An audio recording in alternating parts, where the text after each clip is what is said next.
My breakup with her was the right thing to do, but it's getting so long ago that I don't remember the sound of her voice. I don't remember the good as clearly as before. When I broke up, I did not have many feelings at all. I still don't. Right now, I remember how stressed I was in that relationship, and how unsustainable it was. I remember all of the little things. All of the little bad things. But not any of the little good things. Adlerian psychology says that people use the past to justify themselves now, and I have found that to be true. With her, while I was in that relationship, I tried to see the good and think about the good, even if, in reality, it was highly obscured by unprocessed trauma. It hurt my heart so much to learn what the world was about. I thought that we loved each other so much that all of this strife, and even all of the pain I went through and inflicted, was insubstantial in comparison. This is not the case. I saw the world with rose-tinted glasses. I wanted to stay in the relationship, so I came up with all sorts of reasons to justify it. There were many solid points, to be sure, learning I wanted to be a psychiatrist, not being lonely, hugs, and all of that is no less real by what it is being used for. Facts don't care what you think of them, but it does matter what we think of facts. What I do now is justify the breakup with many other pieces of evidence. A prevailing narrative is that she is not in the place to be in a relationship with anybody right now. Which is true. In the end, it is her who grew distant. I spent a lot of time blaming myself and taking accountability for her problems which seeped into our relationship and eventually stained it with blood and regret, neither of which wash out well. I tell myself that the regret and the mistakes that I made are inseparable from her in my eyes, and that there is no healthy way to re-enter that relationship or have continued it. But in reality, the only reason I broke up was her being distant, and I didn't like that feeling.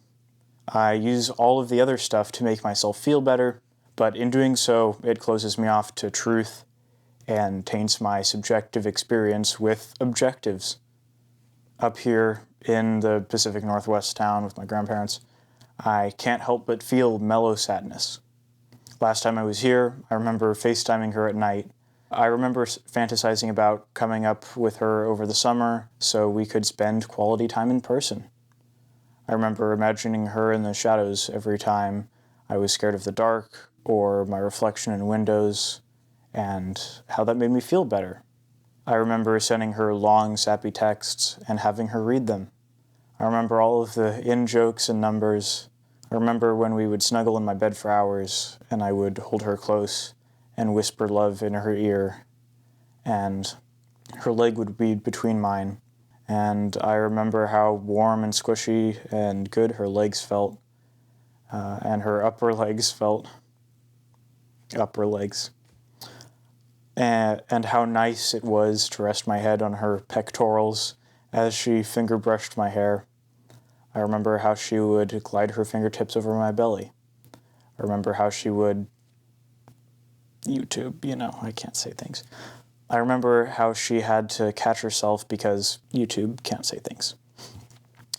I remember how she was quiet when I was playing Legos and I asked her what was wrong and she said, "You make me feel like such a..." YouTube can't say things. I remember her breakdown about dishes and how it ended with, "My favorite citrus." I remember our first kiss and how I said that I get panic attacks when I want something, and how she told me to ask for what I want. I was so nervous I was about to faint, and not because of the boxing lesson that happened an hour prior.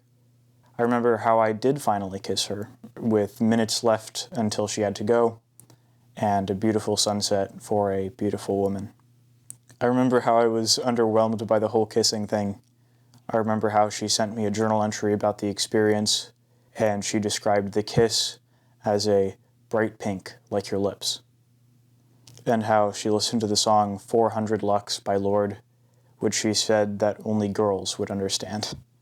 I remember how she told me the song Purple Rain was an experience that she felt content enough to die then. I remember the least funny, jokey April 1st I have had to date, and how scared I was to tell my therapist. I remember how scared I was in general. That was some deep shit. I remember how she told me she rides horses and all that when we were first talking in the school cafeteria while it was raining. I remember our second and third kiss outside the game store in downtown in the dark, and how scandalous it felt to kiss in public like that. I remember how I sat in that black metal bench with the stripes of metal, and how she pulled me closer than my original seating position. I remember how that was after the first and only dinner date we ever went on, and how I got penne salmon and she got the marinara pizza, and said that 7-Eleven pizza was still better because of the nostalgia of having good times with her dad. I remember how those good times when she was younger conflicted with the times her dad hit her, and how much those or that journal entry changed my life. Now that I think about it, that may be the most pivotal piece of writing that I have ever read and may ever read. So much horror. So much terror. I was so scared. More scared and mad and broken than I have ever been since COVID and 6th grade. I went through a lot. I am really proud of myself.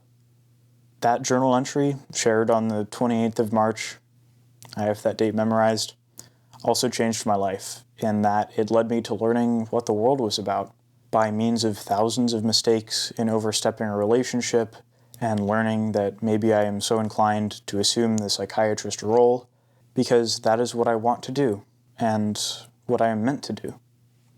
I remember that ever since that revelation, or maybe that one time in the car where I was on the trip back from that very same Papa and Nana's visit from the start of this entry, and I was in the last 2 hours of the drive, just gotten back to interstate highways, and was bored of listening to music, and had taken Ritalin, ADHD medication. So I wouldn't go crazy, and opened Libby, and went to audiobooks, and sorted by psychiatry available. And the first result after Atomic Habits was The Body Keeps the Score, a book about trauma. If it weren't for the relevance of trauma in my life, because of her journal entries, I doubt I would have chosen such a dark and difficult book. But as fate would have it, I picked that book and was instantly entranced. That day, my whole world changed. I was more alive those 2 hours than I had been in months. I saw myself learning right before my eyes and loved every second of it. In the Obama episode of Comedians in Cars Getting Coffee, they say that I fell in love with the work and that the work saved you. These are both true. I love learning. I love learning what the world is about. I love helping people. I love that discovery. My other grandma was right when she said that doctors do what they do for 3 reasons: love of learning, discovery, and helping people. I think she is completely right and spot on for me. I may be alone right now, but the world is still full of color. I really like this journal entry. I feel like 1,400 words really helped me remember a lot of the memories of the good times with her. It was cathartic and entrancing at times. I've came away with a conclusion that it takes remembering what I know to feel fully alive in the present, even if those memories are not traumatizing in the extreme sense. They were definitely still traumatizing, though. As for looking into the dark, I can comfort myself with the knowledge that, as my therapist said, you might not always get what you want, but you will always get what you need.